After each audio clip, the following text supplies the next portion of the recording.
Good morning guys! Today gagawa tayo ng cheese bars.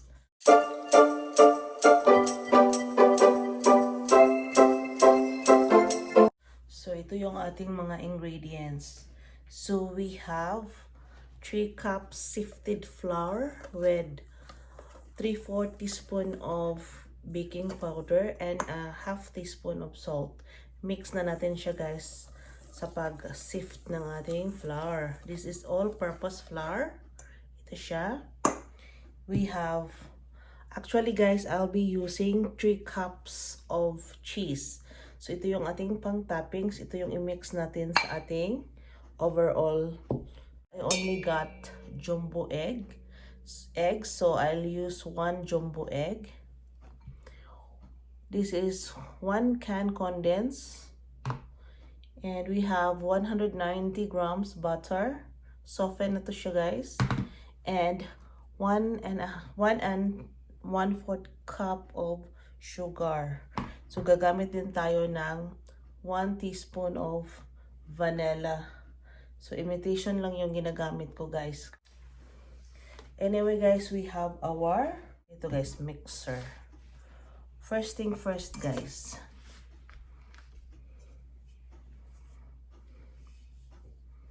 Ilagay natin ang ating egg. 1 egg.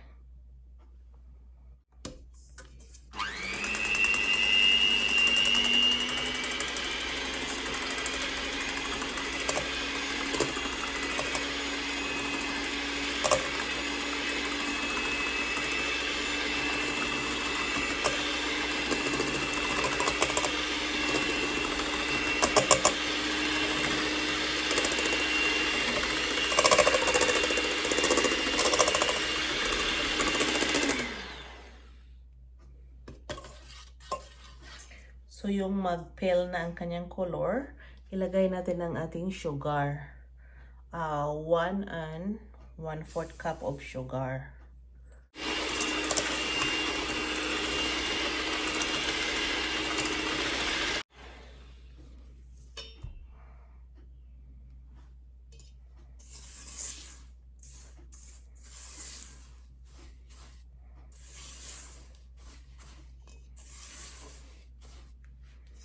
So we will add our butter.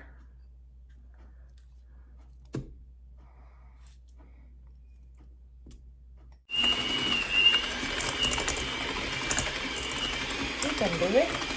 Yeah.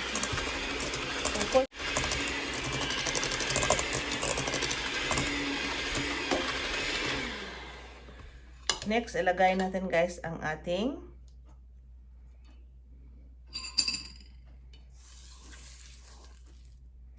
incorporate na siya guys. So now guys, ilagay natin ang ating condensed milk. Remember, this is cheese bars. Cheese.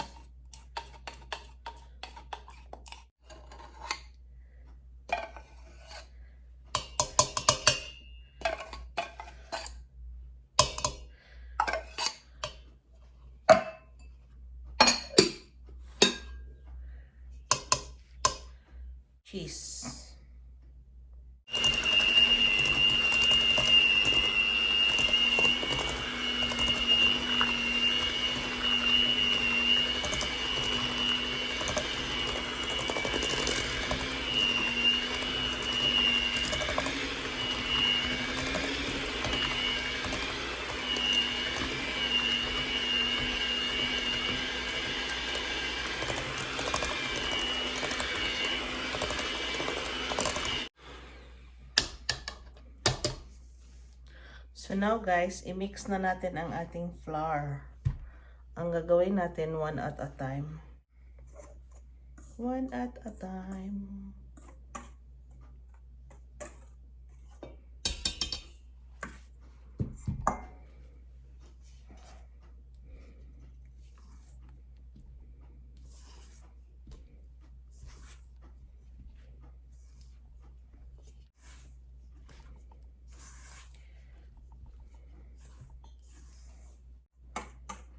Do not worry if it is a bit dry guys, kasi ano siya, kasi This is a cheese bar, remember?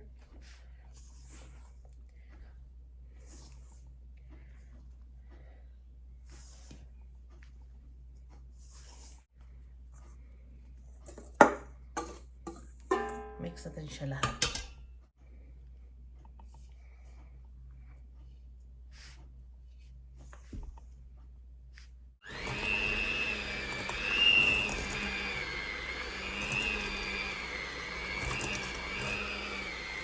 Ito na siya guys. Oh. Okay. So yun.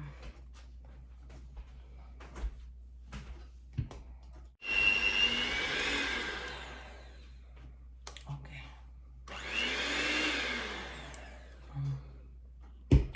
So di na natin nadaginuton guys. So now guys, ito na ang ating mixture na. Mix na natin ang ating vanilla. So ito, ilagay natin lahat dito guys.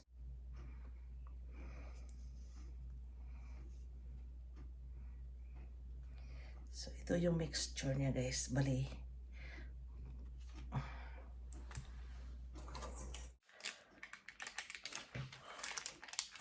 Spread lang pa ganyan.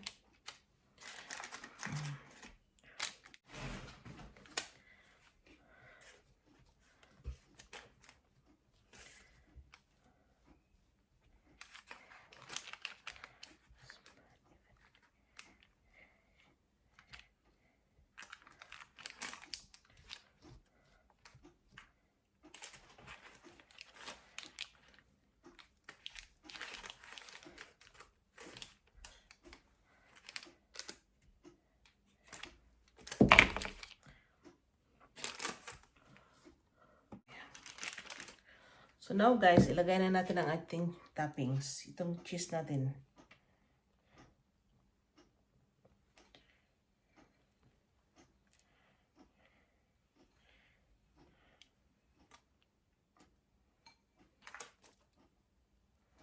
Ilagay natin lahat ang cheese guys.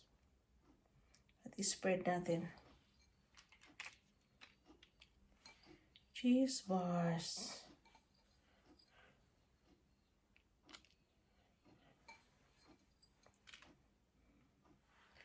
Yun siya guys.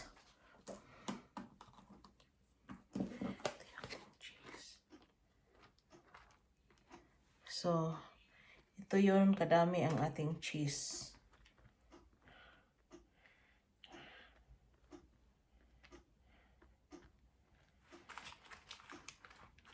Ganyan.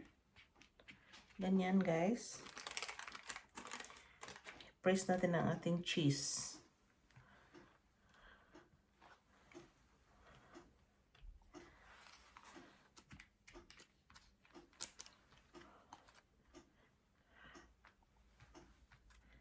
Okay.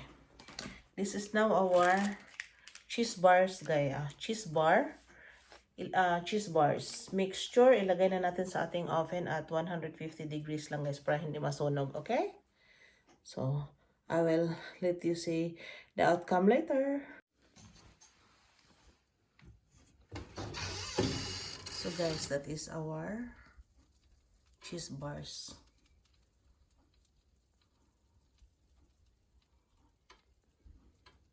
It's exactly 40 minutes. So this is it guys. We are going to slice guys while it is hot. Kasi pag hindi natin i-slice siya guys, may tendency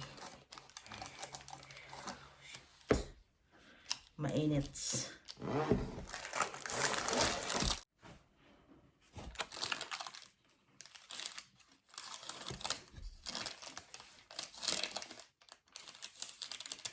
So, we're going to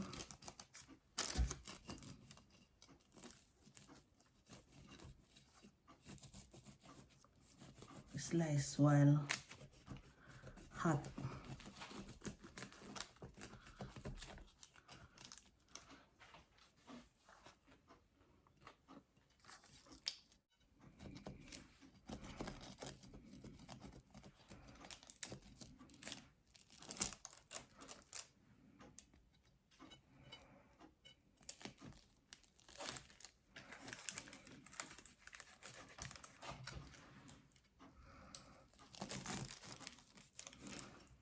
Kasi guys, pag hindi mo i-slice siya guys, may tendency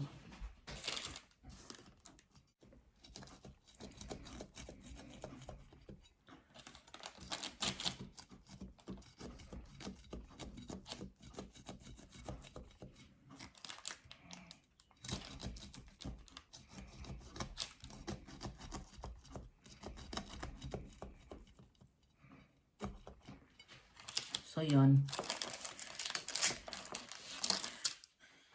So yun ang ating final product. So this is our final product guys, our cheese bars. Okay? Parang hindi ako makapaghintay.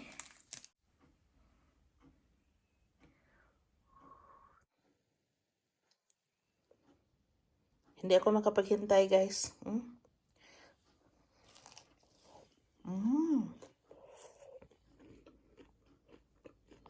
Yummy.